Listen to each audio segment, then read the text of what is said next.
आमीन। आमीन। और एक बार हम लोग सुनेंगे इसको। रोमियो 10 उसका 8।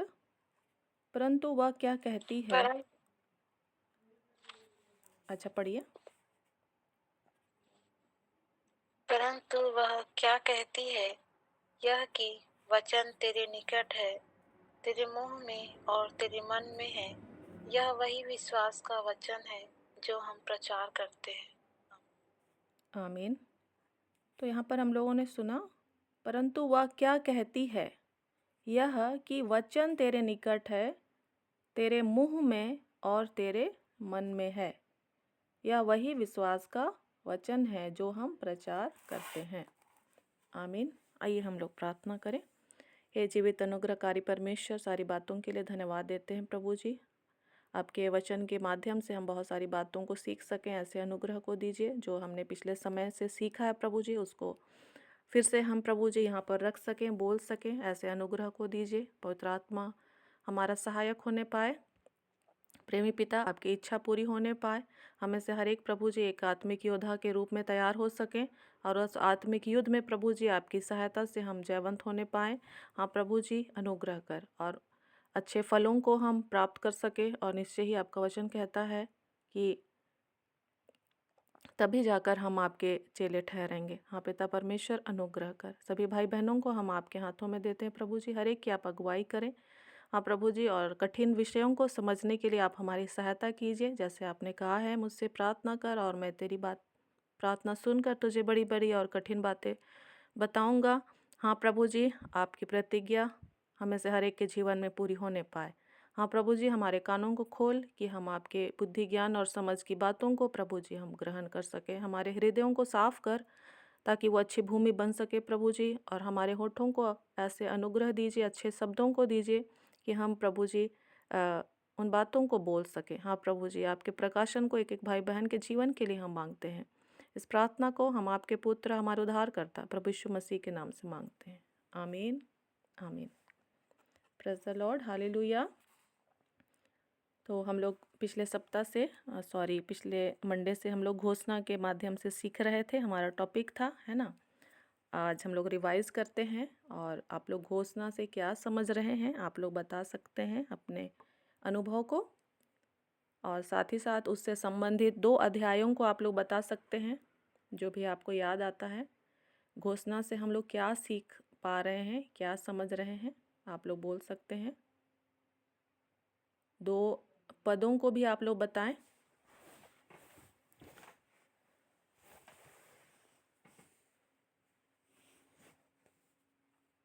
सही भी हो सकता है, गलत भी हो सकता है, हमें नहीं घबराना है। घोषणा से हम लोग क्या सीख पा रहे हैं, क्या समझ पा रहे हैं, अपने शब्दों में आप लोग बताएं।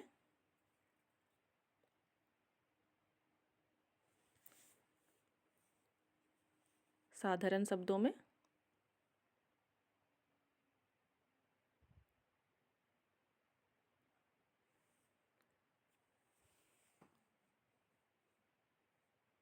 जय मसीह की। हाँ, मेरी आवाज आ रही है? हाँ हाँ, आ रही है, बोलिए। हाँ, मैंने सीखा नीति वचन 18 के 21 से कि जीव के बस में जीवन और मृत्यु दोनों होते हैं, और जो उसे काम में लाना जानता है वह उसका फल भोगेगा। तो जब हम इस वचन को पढ़ रहे थे, तो मैंने पहली बार ही जब चर्च में पढ़ा तो बहुत सामर्थ थी, लेकिन कुछ ऐसी परिस्थिति आ गई तो चिंताओं में, परेशानी में मेरा मन हट गया। लेकिन अब जब सिस्टर ने फिर दोबारा इसी वचन को दोहराया कि हमें क्या करना है, घोषणा करनी है, चाहे कैसी भी परिस्थिति क्यों ना हो, सिर्फ हमें क्या करना है, परमेश्वर पे विश्वास रखना है। और उसी घोषणा के द्वारा जब मेरी तबीयत खराब हुई तो मुझे होश नहीं था, तो एक ही वचन आ रहा था मेरे पास कि संकट के दिन मुझे पुकार, मैं तुझे छुड़ाऊंगा। और गैर होशी में यही वचन बार बार आ रहा था। तो ये भी क्या हुआ, ये घोषणा करना हुई कि प्रभु तूने ही तो कहा है कि संकट के दिन मुझे पुकार, मैं तुझे छुड़ाऊंगा। तो हम इस घोषणा से सीख पाए कि हमें अपने वचनों को कैसे और कहाँ पे बोलना है। जय मसीह की। थैंक यू सिस्टर, प्रभु आपको आशीष दे। और अंजू सिस्टर आप भी बताएं, हम लोग जल्दी जल्दी से आगे बढ़ेंगे। जी मैम, मैं भी यही कहूँगी कि मैम आप सभी को जय मसीह की। मैम के सिखाने से भी और मैं जो भी भूल गई थी वो भी फिर से याद आया, और मैं तो वही घोषणा करती हूँ जो पापा जी के द्वारा मुझे मिला। मतलब वचन कहता है, इसी रोमियो 8 का 11 को मैं बार बार घोषणा ही करती रही, क्योंकि उस समय मुझे मृत्यु का बहुत डर हो गया था। मेरे सपने में तो मुझे तो बहुत से चीजें दिखाई देते थे। तो अ, लाल घोड़ा आया था जो प्रकाशित वाक्य में भी कहा गया है, और उसी का या इसमें लिखा है हग्गाई का पुस्तक में कि वो मृत्यु का घोड़ा रहता है। तो वो भी फिर उसके बाद मेरे ऊपर लहू गिरा। परमेश्वर का जो लहू है वो गिरा और क्रूस दिखाई दिया। तब मुझे पूरा विश्वास हुआ इस वचन को घोषणा करने से। रोमियो 8 का 11 को मैं घोषणा करती रही और बोलती रही कि जिस परमेश्वर ने प्रभु यीशु मसीह को मरे हुओं में से जिलाया है, वही परमेश्वर मुझे भी जिलाया है। मैं न मरूंगी वरन जीवित रहूंगी। 118 का 17 को घोषणा करती रही। तो इसी वचनों के द्वारा मुझे बहुत हिम्मत मिली, ताकत मिली, और इसी घोषणाओं के द्वारा मैं जीवित पाई जाती हूँ आज आप लोगों के बीच में। और उस डर भय से छुड़ाने के लिए मुझे तीमुथियुस का वचन मिला, जो शायद दूसरा तीमुथियुस है या पहला है, 1 का 7, जो परमेश्वर ने मुझे भय का नहीं सामर्थ्य का आत्मा दिया है, ऐसे करके। जहाँ तक मैं प्रेम शायद नहीं कर पा रही थी बहुत से लोगों को, तो वो प्रेम का वचन घोषणा करी कि मैं बहुत प्रेम करती हूँ, मैं बहुत सबको प्रेम करती हूँ। और मैं सबको दोष लगाती थी। बहुत जने लेडीज लोग हैं जिसको मैं टोना जादू है करके दोष लगाती थी, उनसे भी मैं छूटने के लिए, मैं दोष न लगाऊं करके, तो उनसे छूटने के लिए मैं किसी पर दोष नहीं लगाऊंगी, मैं सबसे प्रेम करती हूँ, ऐसा करके घोषणा करती रही। और ये जो रोमियो 10 का 8 है, ये इसको मेरे को भैया जब बोले तेरे मुंह में वचन है और फिर भी तू डरती है ऐसे करके, पढ़ इसको ऐसे करके, तो इसको भी दिया, तो इसको भी घोषणा करती रही, मेरे मुंह में वचन है, मेरे मुंह में वचन है। और यशायाह 41:51 का 16 में भी यही लिखा है, मैं तेरे मुंह में अपना वचन डालूंगा। मैं वचन को मांगती रही, उपास रखी, वचन के लिए उपास रखी, और वचन प्रार्थना के लिए उपास रखी कि प्रभु मैं आप में बढ़ना चाहती हूँ, आपको सीखना चाहती हूँ, आपको जानना चाहती हूँ। इसके लिए मैं उपास रखी और यही घोषणा मैं करती रही कि मैं बहुत वचन जानती हूँ, मैं बहुत सीख गई हूँ, मैं प्रभु के वचन जानती हूँ, ऐसा करके। और विश्वास से सुनने से विश्वास आता है, रोमियो 10 का 17 में। तो सुनना मसीह का वचन है, और सुनना, तो मैं ये पापा जी का वचन बार बार घोर घोर के सुनती थी, बहुत ज्यादा, इतना सुनती थी कि पहले तो 1 महीने 2 महीने सुनना चाहा, पर सुनने ना दिया शैतान ने, मतलब उस वचन को जिसमें सच्चाई है उसको सुनने ना दिया। उसको सुनती थी तो एकदम बेचैनी लगता था, बहुत बेचैनी। और उस वचन में जो इतना सामर्थ्य भरा रहता था, फिर भी ना, मतलब सुनना नहीं चाहती थी मैं। वो जो चिन्ह चमत्कार होता है उसके पीछे मैं जा रही थी।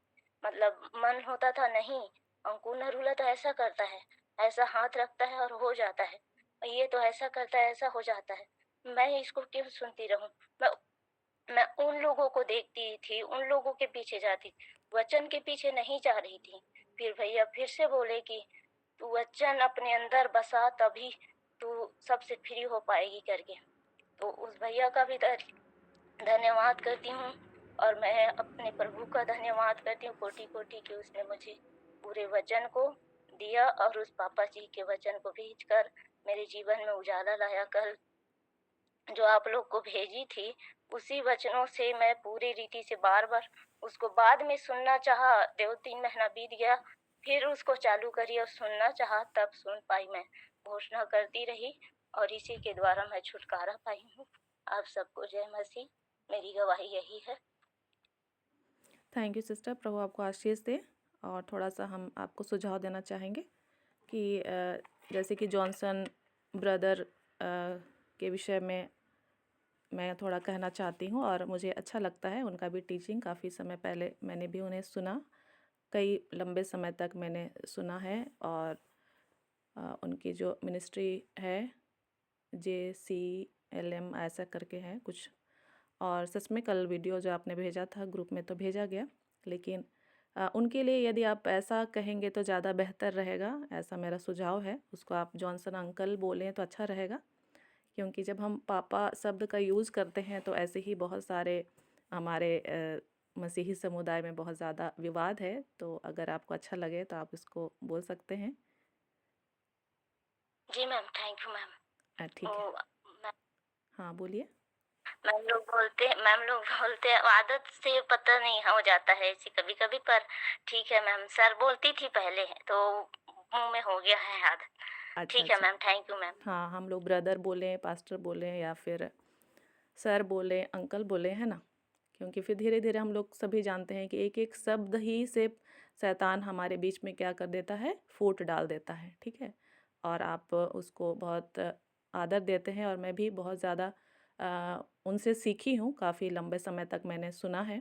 और चूँकि यहाँ पर मैं बताना चाहूँगी कि वो कैथोलिक समुदाय के बीच में काम करते हैं, कैथोलिक हैं वो भी, और उनके बीच में ही अच्छे टीचिंग को दे रहे हैं। और हमारे रांची में भी कई सारे रिट्रीट हुए हैं उनका, उन सारा भी अवेलेबल है, बाकी लोग भी सुन सकते हैं। और वो टीचिंग रहता है उनका। तो सभी क्षेत्रों में प्रभु अपने अपने दास दासियों को अपने अपने दान वरदानों के साथ इस्तेमाल कर रहे हैं। तो प्रभु को ही सारा आदर और महिमा मिले। और अब हमारी बारी है कि हम जहाँ भी हम सुन रहे हैं, या हमारी जो आत्मिक लड़ाई है, हम सभी की अलग अलग है ना। तो प्रभु हम में से हर एक की अगुवाई करे। और जैसे बहन ने बताया कि वो कैसे आत्मिक क्षेत्र में संघर्ष को वो देख रही थी और उसमें उसे जयवंत होना था, और वचनों के माध्यम से ही वो जयवंत हो पाई। जब उसने अपने हृदय में वचन को बसाया, वचन को उसने भरा, तभी वो उस पर जयवंत हुई। साथ ही साथ उसने अपने मुंह में विश्वास के साथ क्या किया, अंगीकार किया। उस वचन को विश्वास के साथ मुंह में उसने क्या किया, अंगीकार किया। और रोमियो 10:8 में जो हम लोग सुन रहे या पढ़े भी, 10:8 में कि वचन तेरे मुंह में और तेरे मन में है, वचन तेरे मुंह में और तेरे मन में है। पौलुस भी इस बात को सिखा रहा था रोमियो को, वहाँ की कलीसिया को। तो निश्चय ही कई सारे ऐसे मसीही विश्वासी भाई बहन हैं जो कि प्रभु यीशु मसीह को जानने के बाद इन सारी बातों से अनजान होते हैं, अपने विश्वास को अंगीकार नहीं करते हैं, है ना। या तो शिथिल पड़े रहते हैं, या लापरवाह रहते हैं, या अनजान रहते हैं, जिसके कारण उस आशीष को अपने जीवन में नहीं पा सकते हैं। तो प्रभु हर एक की सहायता और मदद करे। और कोई भाई बहन बताएंगे कि आप घोषणा से आपने क्या सीखा, कोई वचन जो आपको अगुवाई करते हैं तो आप शेयर कर सकते हैं। और कोई भाई बहन, हम लोग आज रिवाइज कर रहे हैं जल्दी से। और कोई बोलना चाहेंगे?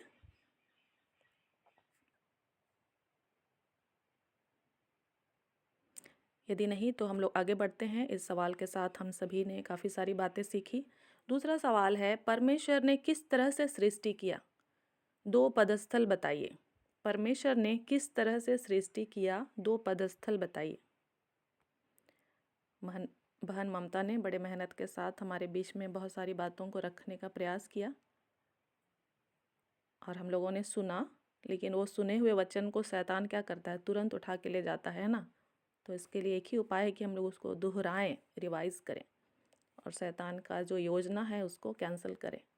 तो याद कीजिए आप लोग, परमेश्वर ने किस तरह से सृष्टि किया, 2 वचनों को आप लोग बताइए जहाँ पर हम लोग इन सारे बातों को देख पाते हैं। उत्पत्ति पहले के 3 से। ठीक है, परमेश्वर ने कहा उजियाला हो, तो उजियाला हो गया।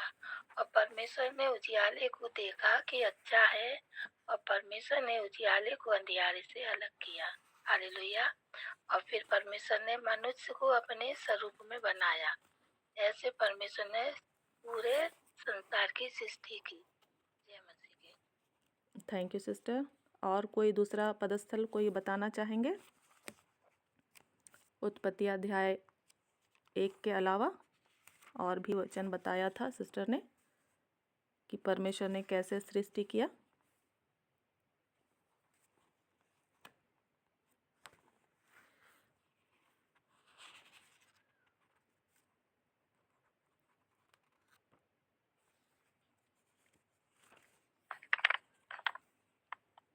भजन 33 का 9 में लिखा हुआ है।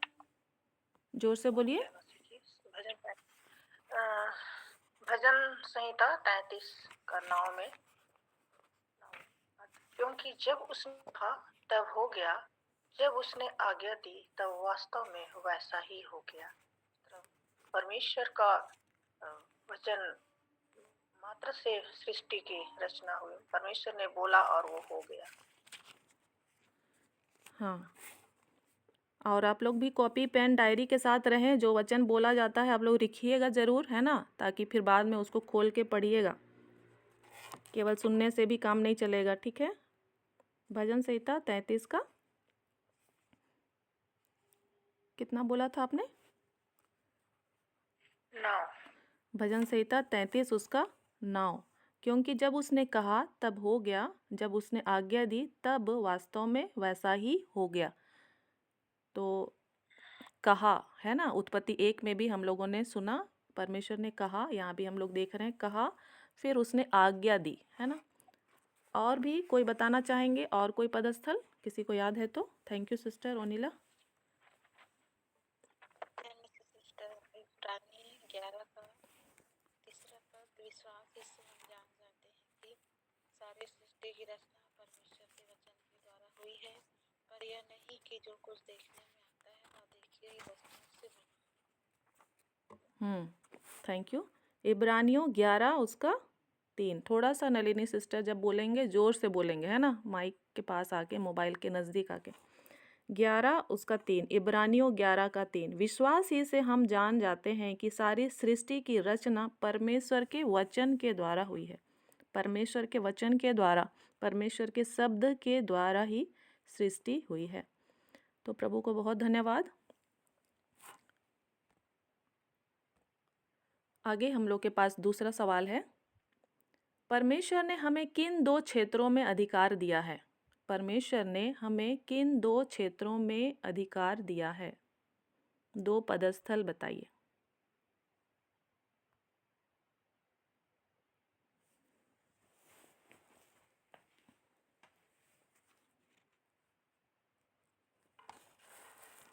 परमेश्वर ने किन 2 क्षेत्रों में हमें अधिकार दिया है?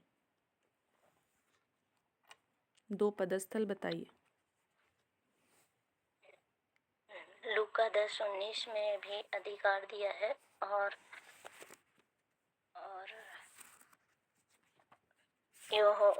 यूहन्ना 14:12 में भी दिया है कि जो काम मैं करता हूँ वो काम तुम भी करो, ऐसा करके।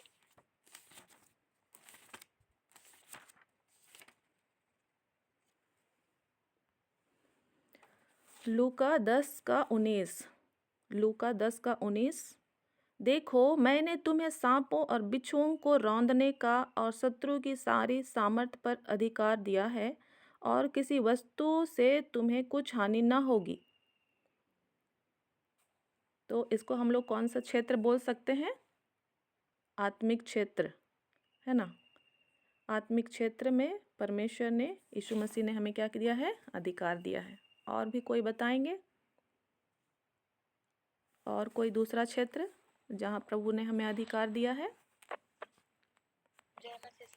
उत्पत्ति 1 का 28 पद में, और परमेश्वर ने उनको आशीष दी और उनसे कहा, फूलो फलो और पृथ्वी में भर जाओ और उसको अपने वश में कर लो, और समुद्र की मछलियां तथा आकाश के पक्षियों और पृथ्वी पर रेंगने वाले सब जंतुओं पर अधिकार हो। आमीन। परमेश्वर आपको आशीष दे। कोई और जोर से पढ़ देंगे इसको एक बार?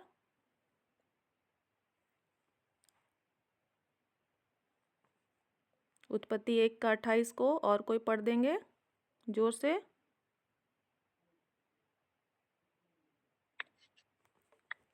और परमेश्वर ने उनको आशीष दी और उनसे कहा, फूलो फलो और पृथ्वी पर भर जाओ और उसको अपने वश में कर लो, और समुद्र की मछलियाँ तथा आकाश के पंछियों और पृथ्वी पर रेंगने वाले सब जंतुओं पर अधिकार रखो। आमीन।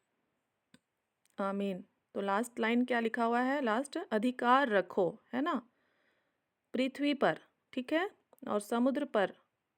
तो ये संसार की जो भी बातें हमें दिख रही है ना, उसके ऊपर हमें क्या दिया गया है? अधिकार दिया गया है हम मनुष्यों को, जो कि हम उसके स्वरूप और समानता में क्या किए गए हैं? रचे गए हैं। तो दो क्षेत्रों को हमने देखा, पृथ्वी के ऊपर और आत्मिक क्षेत्र में, जो हमें नहीं भी दिखाई देते हैं, अंधकार की उन आत्मिक सेनाओं के ऊपर भी हमें क्या दिया गया है? अधिकार दिया गया है। तो ये पदस्थल हमें याद रखने चाहिए। आगे आप लोग अगले सवाल से हम लोग सीखेंगे, पवित्र आत्मा परमेश्वर किस तरह कार्य करते हैं? दो पदस्थल बताएं। पवित्र आत्मा परमेश्वर किस तरह कार्य करते हैं? दो पदस्थल बताएं।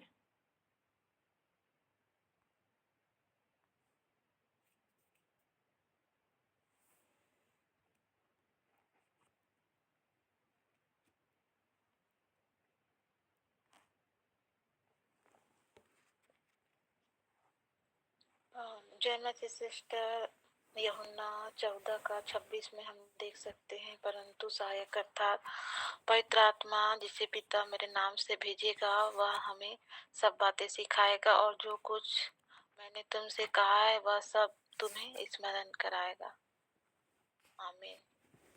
आमीन। Thank you sister. और कोई बताना चाहेंगे?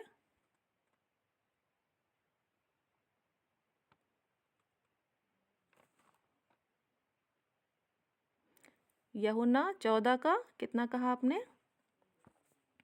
26। याद करेंगे हम लोग सब कोई किस तरह से पवित्र आत्मा हमारे जीवन में कार्य करते हैं, है ना। परंतु सहायक अर्थात पवित्र आत्मा जिसे पिता मेरे नाम से भेजेगा, वह तुम्हें सब बातें सिखाएगा और जो कुछ मैंने तुमसे कहा है वह सब तुम्हें स्मरण कराएगा। तो यीशु मसीह ने अपने चेलों को कहा है ना। और यीशु मसीह उन्हें जो कुछ भी कह रहे थे, उन बातों को कौन याद दिलाएंगे? उन्हें पवित्र आत्मा याद दिलाएंगे। और आज के टाइम में आपको और हमको इस बात को और भी अधिक स्पष्ट करने के लिए बाइबल के साथ हमको अपना समय बिताना होगा, है ना। क्योंकि हम तो यीशु मतलब हम चेलों के जैसे तो यीशु के साथ चल फिर नहीं रहे थे, है ना। हम लोग तो आज के डेट में पाए जाते हैं इस पृथ्वी पर, जबकि यीशु मसीह कहाँ चले गए हैं? स्वर्ग में चले गए हैं, परमेश्वर के दाहिने विराजमान है। तो हम उनकी उन बातों को कहाँ हम खोज पाते हैं? बाइबल के अंदर हम खोज पाते हैं ना। तो बाइबल हम लोग बहुत पढ़ लेते हैं, अध्ययन करते हैं, ठीक है। उसमें से फिर हमें पवित्र आत्मा क्या करते हैं? उन सारी बातों को याद दिलाने में सहायता करते हैं। और यदि हम लोग वचन को नहीं पढ़ते हैं, बाइबल को हम नहीं पढ़ते हैं, तो फिर हमें वो सब नहीं याद आता है ना। या फिर हम लोग जैसे किसी का केवल प्रचार ही सुन रहे हैं, प्रचार सुन रहे हैं, है ना। जैसे अभी अंजू सिस्टर ने बताया कि हम केवल प्रचार सुन रहे हैं और चंगाइयों और आश्चर्यक्रमों को देख रहे हैं, लेकिन हम खुद मेहनत नहीं कर रहे हैं, बाइबल के अंदर खुदाई नहीं कर रहे हैं, तो वचन को हम नहीं जान पा रहे हैं, है ना। और जब वचन को हम नहीं जान पा रहे हैं, तो हम आत्मिक क्षेत्र में जो हमारी लड़ाई है, तो वहाँ पर हम क्या हो जा रहे हैं? हार जा रहे हैं। तो हमको सुनना है प्रचार, नहीं सुनना ऐसा नहीं है, वो अच्छी बात है, लेकिन एक समय के बाद आपको वचन के अंदर जाना ही जाना है, मेहनत करना ही करना है ना। क्योंकि शैतान को किससे डर लगता है? शैतान को किससे डर लगता है? बताइए तो कोई।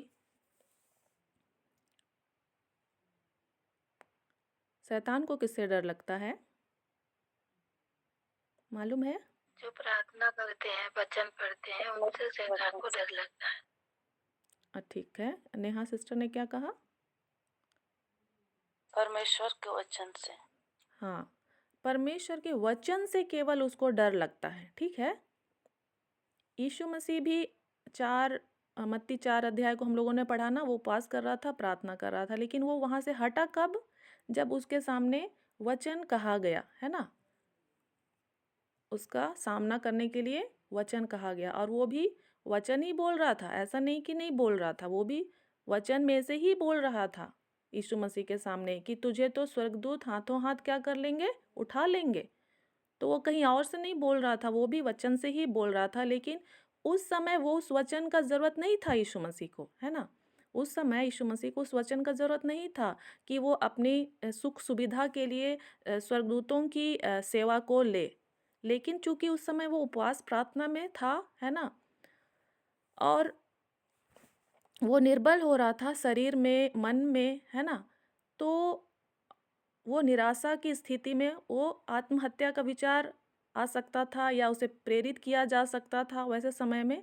लेकिन उसने अ, उस सेवा को भी अपने जीवन में नहीं लिया, लेकिन वो वहाँ पर स्थिर रहा और उसने कहा कि नहीं, परमेश्वर का वचन ये कहता है कि तू प्रभु अपने परमेश्वर की परीक्षा ना करना, है ना?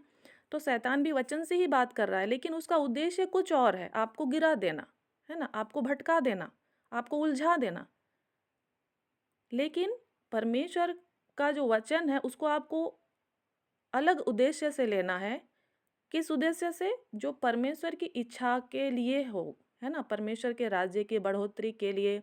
और जो हम लोग सुन रहे हैं जैसे कि महान आदेश को हमने सुना है, महान आज्ञा को सुना है, तो हमारा उद्देश्य सही होना चाहिए, है ना? हमारा उद्देश्य सही होना चाहिए और फिर हम उस वचन को ले रहे हैं तो सही उद्देश्य के साथ हम ले रहे हैं। तो फिर उस वचन के द्वारा हम उस शैतान को क्या कर सकते हैं? हरा सकते हैं, है ना? या वो हार जाता है, उस वचन से ही वो हार जाता है, ठीक है? तो सभी कोई बाइबल अध्ययन में आगे बढ़ें। तो हम लोगों ने सीखा पवित्र आत्मा कैसे कार्य करता है ना? 2 पदस्थल। और किसी के पास कोई वचन है तो बताइए। पवित्र आत्मा किस प्रकार कार्य करता है? एक पदस्थल तो हमने सुना, यूहन्ना 14 का 26।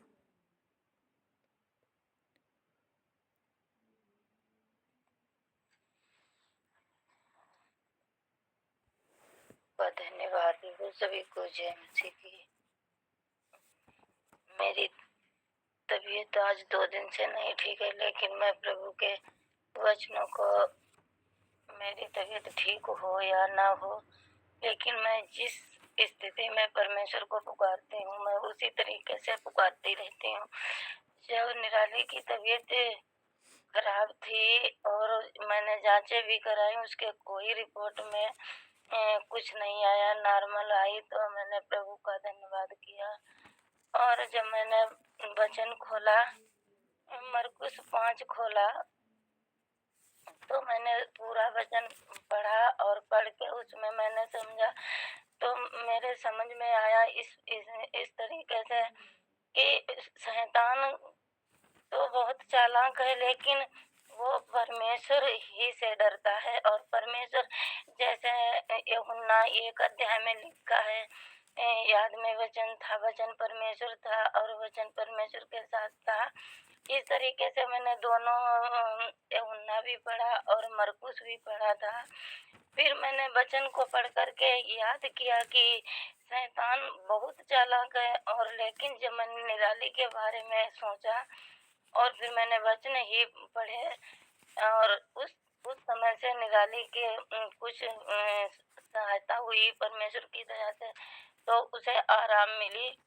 तो इस तरीके से मैं देखती हूँ, मरकुस में 6 अध्याय में देखती हूँ शैतान ने कैसे परमेश्वर किस तरीके से परमेश्वर तो सब कुछ जानते हैं, लेकिन शैतान इतना चालाक है, वो जान गया कि हमें परमेश्वर, तो उसने कहा, वह यीशु को दूर ही से देखकर दौड़ा, उसे प्रणाम किया और ऊंचे शब्द से चिल्लाकर कहा, हे प्रभु, उम, कहा, हे यीशु, परम प्रधान परमेश्वर के पुत्र, मुझे तुझसे क्या काम? मैं तुझे परमेश्वर की शपथ देता हूँ कि मुझे पीड़ा ना दे।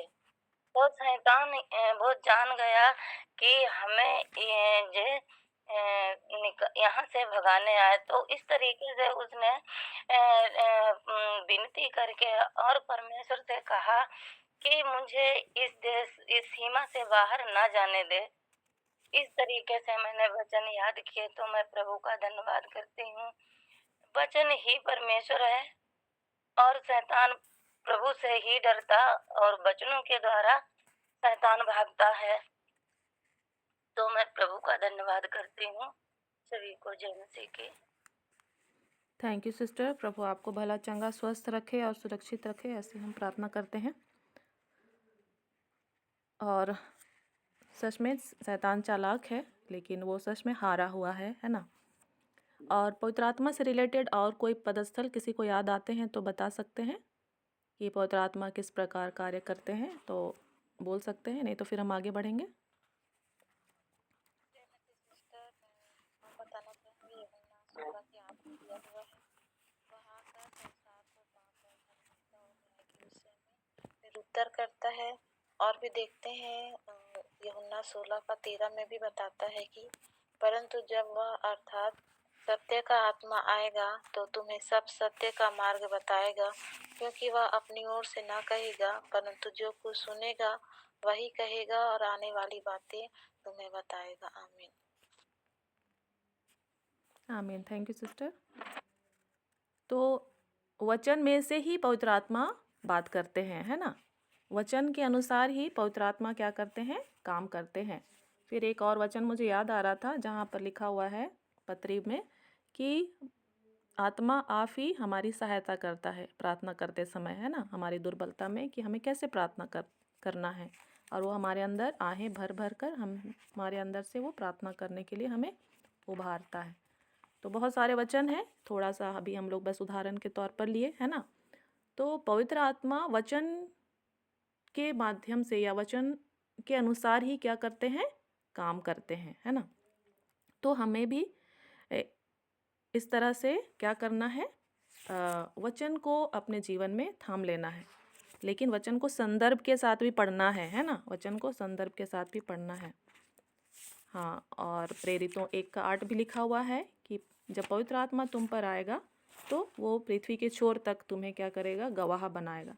तो एक उद्देश्य के साथ पवित्र आत्मा क्या आता है हमारे जीवन में, और वो क्रियाशील होना चाहता है। तो हमें भी वचन के साथ ही पवित्र आत्मा के साथ क्या हो जाना है, सहभागी हो जाना है। कहीं पर हमको प्रार्थना करने के लिए कहा जाता है तो हमको पवित्र आत्मा पर निर्भर होके क्या करना है, प्रार्थना करना है। आप वहाँ वचन नहीं भी याद कर पा रहे हैं, कोई बात नहीं, पवित्र आत्मा की सहभागिता में आप वहाँ पर प्रार्थना कीजिए, चाहे 2 लाइन या 3 लाइन, ठीक है। तो इस तरह से हम उसके साथ क्या होते हैं, एक हो जाते हैं ना, सहभागी हो जाते हैं। ठीक है, चलिए अब हम लोग आगे बढ़ते हैं। अशुद्ध आत्माएं किस तरह से कार्य करते हैं, 2 पदस्थल बताइए। अशुद्ध आत्माएं किस तरह से कार्य करते हैं।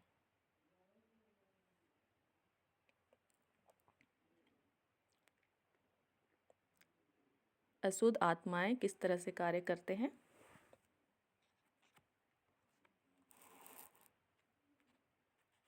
पदस्थल याद आते हैं तो आप लोग जरूर बताएं।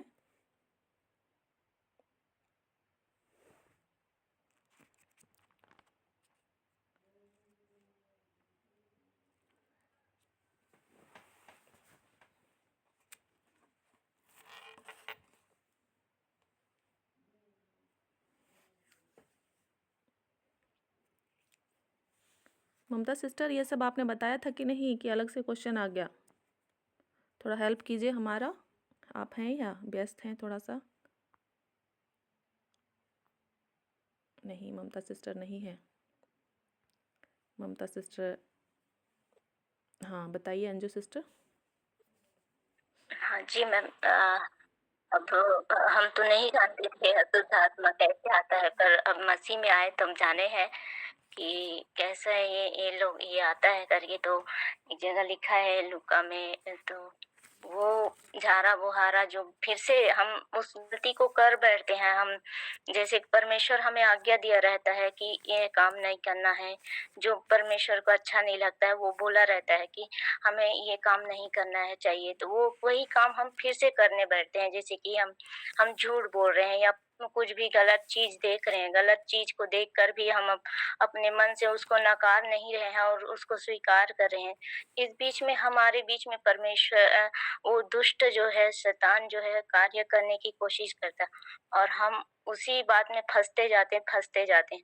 इसीलिए हमें परमेश्वर कहता है कि सावधान रहो, है ना? तो हम झूठ बोलते हैं बार-बार या किसी बुरे चीज़ को देख रहे हैं और उसमें आनंदित हो रहे, पिक्चर देख रहे हैं जैसे कि उसमें बुरा चीज़ दिखा रहा है, तो उसको देखकर हम उसमें मतलब उसको इग्नोर नहीं कर रहे हैं और देखने का लालसा जाग रहा है, तो वैसे ही हम उस चीज़ में फँसते जाते हैं और इस तरह आता है और हमें पता भी नहीं चलता और कब आ जाता है और कब हमें नष्ट करने की कोशिश करता है।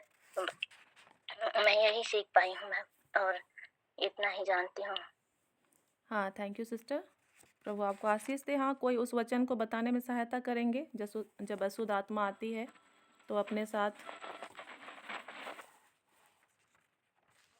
जय मसीह सिस्टर, लूका 11:24 में लिखा हुआ है, जब अशुद्ध आत्मा मनुष्य में से निकल जाती है तो सूखी जगहों में विश्राम ढूंढती फिरती है और जब नहीं पाती तो कहती है, मैं अपने उसी घर में जहाँ से निकली थी लौट जाऊंगी, और आकर उसे झाड़ा बुहारा और सजा सजाया पाती है। तब वह जाकर अपने से बुरी 7 और आत्माओं को अपने साथ ले आती है और वे उसमें बैठकर वास करती है और उस मनुष्य की पिछली दशा पहले से भी बुरी हो जाती है। हाँ, थैंक यू सिस्टर।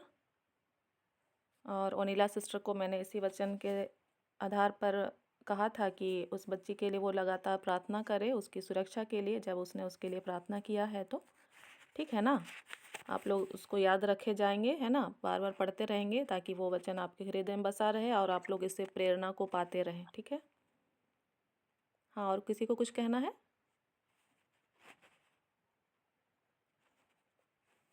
एक वचन हमको मिला है हाँ, बताइए।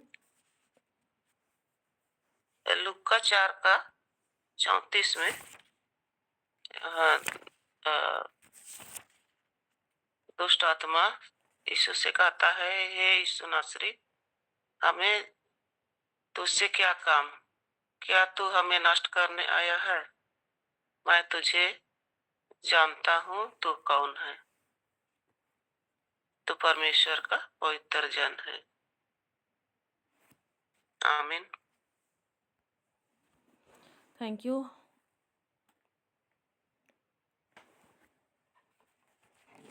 इससे हम लोग क्या सीखते हैं कि अशुद्ध आत्मा किस प्रकार से काम करता है। तो अशुद्ध आत्मा यहाँ पर जो उस अंदर मनुष्य के अंदर में था, है ना, और वो मनुष्य कहाँ था? आराधनालय में। आराधनालय एक अच्छा जगह हम लोग इमेजिन करते हैं, सोचते हैं, है ना, लेकिन आराधनालय में एक मनुष्य था जिसमें अशुद्ध आत्मा थी और वो अशुद्ध आत्मा यीशु से बोल रहा था, है ना। तो अशुद्ध आत्मा किसी से भी बोलता है या बोल सकता है या फिर उसे नाश कर सकता है या करता है। तो इस तरह से अशुद्ध आत्मा काम करता है, कहीं पर भी किसी भी स्थान में काम करता है। ये हम लोग को सीखने को मिलता है। और वहाँ पर क्या हो रहा था? वचन जो है प्रचार हो रहा था और जैसे ही परमेश्वर का वचन प्रचार हो रहा था तो वो अशुद्ध आत्मा उसके अंदर में क्या हो गया? अशांत हो गया और वो यीशु मसीह से बोलने लगा कि क्या तू हमें नष्ट करना चाहता है? तो सच में जो वचन है हम लोग पढ़ रहे हैं कि पिछले समय पढ़े ना हम लोग यशायाह की पुस्तक में, वो क्या है? अटल है। आकाश और पृथ्वी टल जाएंगे लेकिन परमेश्वर का वचन नहीं टलेगा। वो उसमें बड़ा सामर्थ है। हम लोगों ने पढ़ा है पिछले समय में, हथौड़ा है, आग है, बीज है ना। बीज है मतलब कि उसमें पूरा का पूरा एक बड़ा पेड़ है, वो फलवंत हो सकता है, बड़ा हो सकता है, वो सृष्टि हो सकता है उसमें आगे को। तो उसी तरह से वचन है। और फिर वचन जब हथौड़ा है तो ज़रूर ना ज़रूर किसी ना किसी के ऊपर में क्या करता है? काम करता है। तो इसलिए हम लोग ये नहीं कि हम एकदम किसी को एकदम बड़ा ही किसी से बदला लेने के लिए, किसी को दोष देने के लिए हम वचन का उस तरह से गलत इस्तेमाल करें, वैसा नहीं। तो हमको उससे बचना है, क्योंकि वचन ये भी बताता है कि वचन क्या है, दो-धारी तलवार है। यदि हम किसी के लिए गलत ये से कर रहे हैं तो हमारे लिए भी गलत हो सकता है, तो हमको संभल के इस बात में आगे बढ़ना है। तो हम लोग देखें कि अशुद्ध आत्मा किस तरह से कार्य करते हैं, है ना। और भी बहुत सारे पदस्थल हैं, लेकिन हम लोग ये उदाहरण के तौर पर देखें। आगे हमारे पास सवाल है, एक लास्ट सवाल, फिर हम लोग अंत करेंगे। पवित्र बाइबल हमें कितने पिता के बारे में बताती है? पवित्र बाइबल हमें कितने पिता के बारे में बताती है?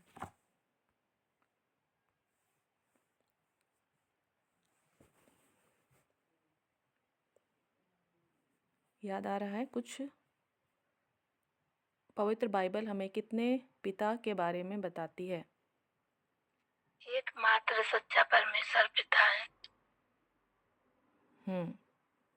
Thank you sister. और कोई?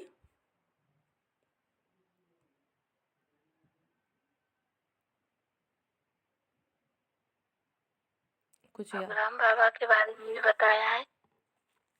अच्छा, और कोई कुछ याद आ रहा है? जय मसीह सिस्टर। यूहन्ना 8:44 में तुम अपने पिता शैतान से हो और अपने पिता की लालसाओं को पूरा करना चाहते हो। वह तो आरंभ से हत्यारा है और सत्य पर स्थिर न रहा, क्योंकि सत्य उसमें है ही नहीं। जब वह झूठ बोलता है तो अपने स्वभाव ही से बोलता है, क्योंकि वह झूठा है, वरन झूठ का पिता है। तो हम इसमें एक शैतान को देखते हैं और एक हमारा प्रभु यीशु मसीह जो हमारा पिता है उसके बारे में देखते हैं। Thank you sister. Anita sister, आपको भी थैंक यू। तो निश्चय ही हमारा एक ही पिता है, स्वर्गीय पिता, लेकिन बाइबल हमें शैतान के बारे में बताती है और यीशु मसीह ने उसे पिता के रूप में भी संबोधित करते हुए अपने चेलों को बताया, है ना। तो इस संसार में यदि हम देखते हैं तो शैतान यहाँ का पिता है या फिर परमेश्वर है, और वो संसार को अपने वश में कर रखा है, ठीक है। तो अब हमें विचार करना है कि हम किसके अधीन में रहना चाहते हैं, है ना। और यीशु मसीह ने प्रार्थना करना जब अपने चेलों को सिखाया तो क्या कहा, कैसे प्रार्थना करना है? हे पिता तू जो स्वर्ग में है ना। तो सीधे सीधे हमारा जो संबंध है वो स्वर्ग में हमारे पिता परमेश्वर के साथ जो संबंध है, वो संबंध को स्थापित करते हुए उसके साथ उसकी अधीनता में हमको जीना है और उसके ही स्वभाव को हमको अपने जीवन में लेना है।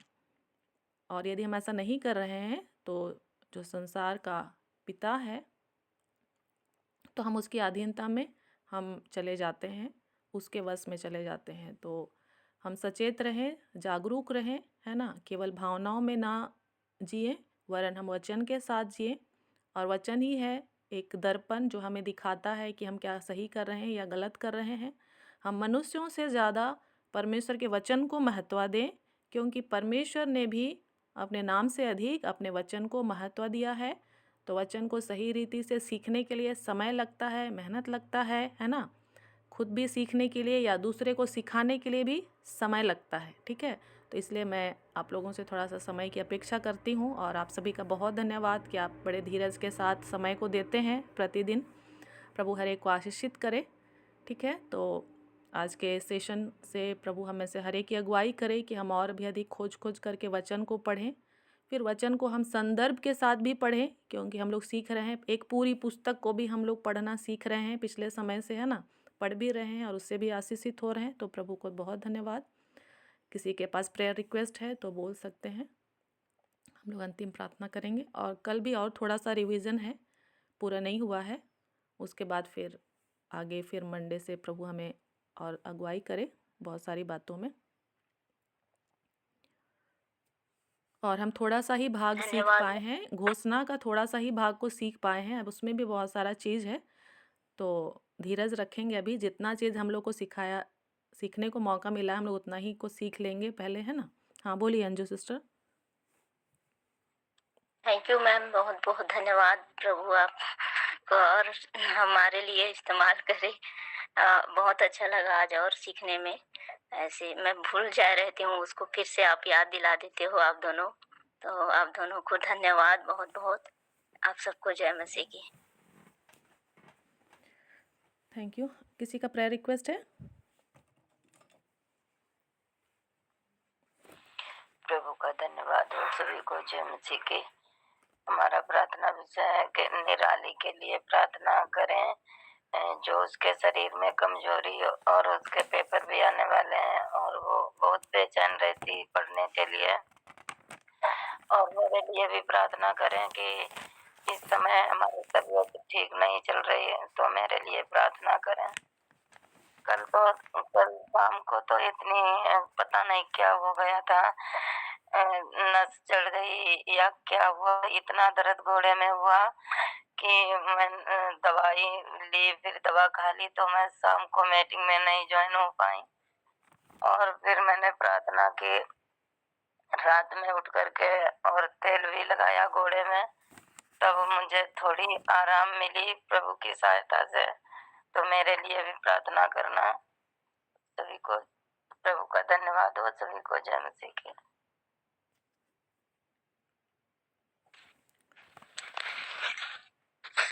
जय मसीह की। हाँ, जय मसीह की बोलिए। जय मसीह की। मैं रात को सो नहीं पाया, बहुत परेशान रहती हूँ। दुष्ट शक्ति से बहुत परेशान रहता हूँ। घर में रहता हूँ तब बहुत आंसू है, आपे आप चुहत रहती मोर आंसू है और दिमाग कुछ घूमे टाइप के लगते। वो कल लिए मेरे लिए प्रार्थना करना। और मेरे पति के लिए घुटना दर्द है बहुत, नवरात्रि बेखत के घुटना दर्द है बहुत से, बुखार लग जाते, वो दर्द पीड़ा से बहुत ही होती। वो कल लिए प्रार्थना करना। सभी को जय मसीह। ठीक है। और किसी का प्रेयर रिक्वेस्ट है? हाँ सिस्टर, जय मसीह की। मेरा भी एक प्रार्थना निवेदन है। 4 जगह जो टाँके लगे थे वो तीनों टाँके तो ठीक हो गए, सूख गए, लेकिन जो चौथा टाँका है उसमें एक गांठ सी हो गई है और दवा भी चल रही है, इंजेक्शन लग रहे हैं। तो आप दुआ करें कि वो जल्द से जल्द सूख जाए और मैं बैठ नहीं पाऊँ, बैठने में दिक्कत हो रही है। जय मसीह की। और उर्मिला सिस्टर, आप भी वचन पढ़े, भजन संहिता 41 का। जय मसीह की सिस्टर। अभी ये सिस्टर शायद नहीं पढ़ पाती हैं, मुझे ऐसा लगता है। तो हाँ, हम लोग प्रार्थना करें। वैसे भाई बहन जो नहीं पढ़ सकते हैं बाइबल, है ना, और उनके लिए ऑडियो सुनने के लिए उनको प्रेरित किया जाता है, तो वो लोग सुने ऑडियो और निश्चय ही उनको गाइडेंस मिलता रहे। तो हम सभी अपने आस पड़ोस के वैसे भाई बहनों को देखें, है ना, और उन्हें प्रेरित करें। और ऑडियो भी आप चुन करके उनको बताएं कि किस तरह का ऑडियो सुनना है, क्योंकि आप यदि सोशल मीडिया में जाते हैं तो यूट्यूब फेसबुक में जाते हैं तो बहुत तरह की बातें आती रहती हैं, और एक ठो सुनने के बाद फिर दूसरा अलग तरह का कुछ आने लगता है, तो समस्या हो सकता है इस तरह का। तो अच्छी तरह से हमें गाइड करने की ज़रूरत होगी ऐसे भाई बहनों को, है ना। तो ये सब बात को भी हम लोग को सीखना है। और किसी का प्रेयर रिक्वेस्ट है?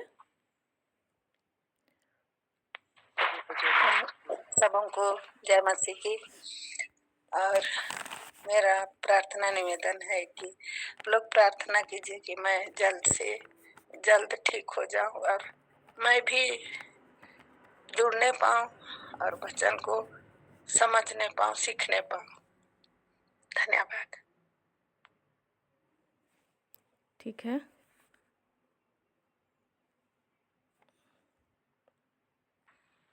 जय मसीह की। हाँ बोलिए। मेरी आवाज आ रही है? हाँ। प्रभु को धन्यवाद हो। प्रभु यीशु ने सुंदर समय दिखाया, सुंदर वचन सुनाया पवित्र आत्मा के बारे में। और हम सब भी यही कहें कि हाँ, जैसे माँ मरियम ने पवित्र आत्मा के लिए कहा कि जैसी आपकी इच्छा मुझ में पूरी हो, वैसे ही हम सबके साथ भी परमेश्वर की इच्छा पूरी हो।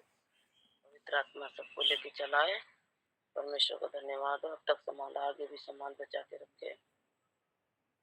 प्रार्थना निवेदन है, हमारे बच्चों के पेपर आने वाले हैं और उनके लिए प्रार्थना करें कि वो पढ़े लिखें, आगे बढ़ें और अच्छे से पेपर दे सके। और कुछ हमारे साथ समस्याएं हैं पैसे वैसे को लेकर, और जिन्होंने लिए हैं वो सही रीति से दे सके परमेश्वर के डर भय में होकर। ये विशेष प्रार्थना निवेदन है। एक भाई का मेडिकल बनाना है और मैं नहीं जानती कैसे बनेगा, और एक दिन गए थे, नहीं बन पाया है, आज फिर जाना है उत्तराखंड में। और परमेश्वर दया करे कि उसका मेडिकल बन सके।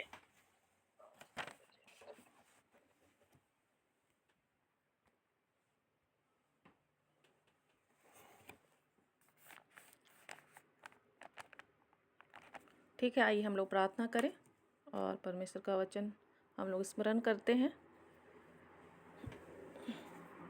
यदि मेरे लोग जो मेरे कहलाते हैं, यदि वे दीन होकर मेरे दर्शन के खोजी होकर अपनी बुरी चालों से फिरें और मुझसे प्रार्थना करें, तो स्वर्ग में से मैं उनकी प्रार्थना को सुन लूँगा और उनके देश को ज्यों का त्यों कर दूँगा। आमीन।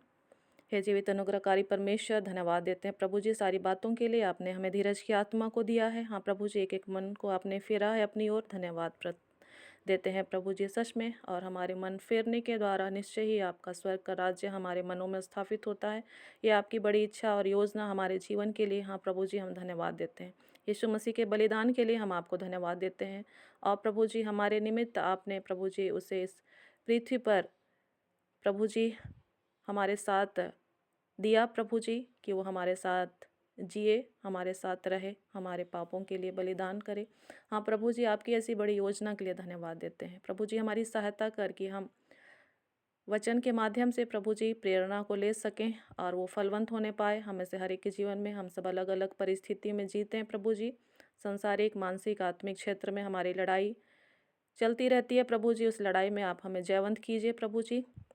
आपका वचन जो कि अटल है प्रभु जी, हर एक क्षेत्रों में हमें सहायता दे, हमारी अगुवाई करे प्रभु जी, हमें प्रेरणा दे, हमारे लिए प्रभु जी बल बुद्धि ज्ञान से वो भरा हुआ होने पाए प्रभु जी। वचन को पढ़ने सीखने समय पवित्र आत्मा हमारा शिक्षक होने पाए। हाँ प्रभु जी, हमें स्मरण दिलाए। हर एक भूलने वाली बातों को हम यीशु के नाम से खारिज करते हैं।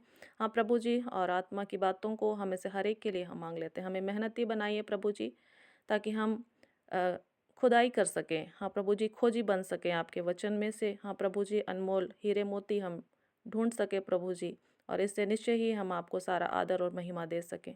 पिता परमेश्वर, हम इस घड़ी विशेष प्रार्थना करते हैं निराली और मालती के लिए। हाँ प्रभु जी, उनको आप स्वस्थ रखें, भला चंगा रखें। हर एक बीमारी की आत्मा वहाँ से खारिज की जाती है। हाँ प्रभु जी, अनुग्रह कर और उनको आप अधिक वचन में दृढ़ करें, स्थिर करें प्रभु जी। हम प्रार्थना करते हैं उर्मिला सिस्टर के लिए, जो भी रात भर उसे नींद नहीं आया है प्रभु जी, किस कारण से हम नहीं जानते हैं, लेकिन आपका वचन कहता है कि आप मीठी नींद देने वाले परमेश्वर हैं। हाँ प्रभु जी, अनुग्रह कर उन्हें मीठी नींद दीजिए प्रभु जी। उनके पति को जो भी घुटने का दर्द है वो यीशु के नाम से दूर होने पाए। हाँ प्रभु जी, आपकी शांति, आपकी आत्मा की प्रेरणा उनके जीवन में पाई जाए प्रभु जी। और प्रभु जी, उस क्षेत्र में जहाँ वो रहते हैं प्रभु जी, आपके नाम में वो स्थिर रहने पाएँ, विश्वास में बने रहें प्रभु जी। अनुग्रह कीजिए हर एक अशुद्ध आत्माओं को जो उनके विरोध में तैयार खड़ी रहती हैं, हम यीशु के नाम से हम उन्हें बांधते हैं और अधोलोक में जाने की आज्ञा देते हैं। अनुग्रह का प्रभु जी, और आपकी सुरक्षा को, आपके स्वर्गदूतों की सेवा को हम उनके जीवन के लिए हम मांगते हैं। प्रार्थना करते हैं हम अनीता सिस्टर के लिए, जो टाँके नहीं सूखे हैं वो यीशु के नाम से सूख जाएं प्रभु जी, और जल्द से जल्द भली चंगी हो जाए। मुक्तिलता के लिए हम प्रार्थना करते हैं, जो पैर का दर्द है वो यीशु के नाम से ठीक होने पाए प्रभु जी, और जल्द से जल्द वो भी आपके वचनों को और भी अधिक सीख सके। प्रार्थना करते हैं हम बलराम भाई के लिए, जिनको मानसिक समस्या है प्रभु जी, आपको सहायता कीजिए। आपने उसे बनाया है, उसे हर एक जो समस्या है मानसिक, वो यीशु के नाम से दूर होने पाए। हाँ प्रभु जी, आपने अपने स्वरूप और समानता में उसे बनाया है प्रभु जी। जो उसे खो गया वो फिर से उसे वापस दिया जाए प्रभु जी। अनुग्रह कर, जो कीमत यीशु मसीह ने अदा कर दिया है वो प्रभु जी हम उसके लिए घोषित करते हैं। हाँ प्रभु जी, उसके जीवन में क्रियाशील होने पाए। हम प्रार्थना करते हैं नलिनी सिस्टर के लिए, उसे भी प्रभु जी आप अपनी महिमा के लिए तैयार करें। हाँ प्रभु जी, उसके लिए आपने जो योजनाओं को तैयार कर रखा है वो यीशु के नाम से पूरा होने पाए। हम प्रार्थना करते हैं जानकी सिस्टर के लिए, और सीमा सिस्टर के बच्चों के लिए जो भी उनका परीक्षा का पेपर उनके हाथों में आने वाला है प्रभु जी, आपके स्वर्गीय बुद्धि ज्ञान से उसका सही हल वो कर सकें। हाँ प्रभु जी, क्योंकि बुद्धि को देने वाले आप ही हैं। हाँ प्रभु जी, चाहे वो संसार की परीक्षा हो, आत्मिक परीक्षा हो, प्रभु जी जय देने वाले आप ही हैं। हाँ प्रभु जी, अनुग्रह कर हर एक नकारात्मक बातों को, भूलने वाली बातों को हम यीशु के नाम से दूर करते हैं प्रभु जी, और सही तरीके से वो उस एग्ज़ाम को वो क्वालिफाई कर सकें और अच्छे रिजल्ट के साथ प्रभु जी धन्यवाद का बलिदान आपको दिया जा सके। उन्हें भला चंगा और स्वस्थ रखें प्रभु जी, हर प्रकार की दुर्घटना से आप उन्हें बचाए रखें, अनुग्रह कर। और जहाँ भी वो परीक्षा केंद्र है प्रभु जी, वहाँ पर आपकी उपस्थिति को हम मांगते हैं। जो भी और सहभागी हैं, परीक्षक हैं प्रभु जी, उनको भी हम आपके हाथों में देते हैं, अनुग्रह कर प्रभु जी।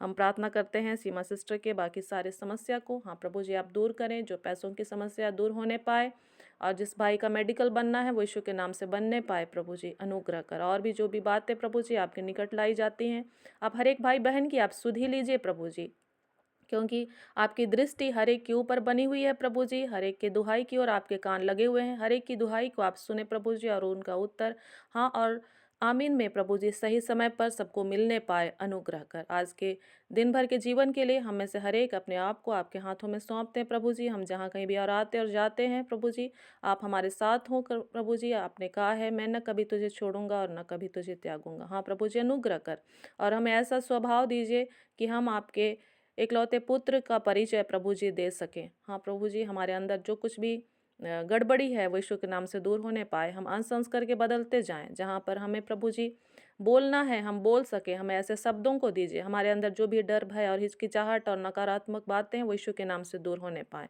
हाँ प्रभु जी, अनुग्रह कर हमें अपने महान आदेश के लिए, महान आज्ञा के लिए प्रभु जी आप तैयार करें, ताकि कल को जब आप हमें न्याय आसन के सामने रखेंगे तो हाँ प्रभु जी, हम बकरियों की नहीं लेकिन भेड़ों के समान आपकी दाहिनी ओर पाए जाएं।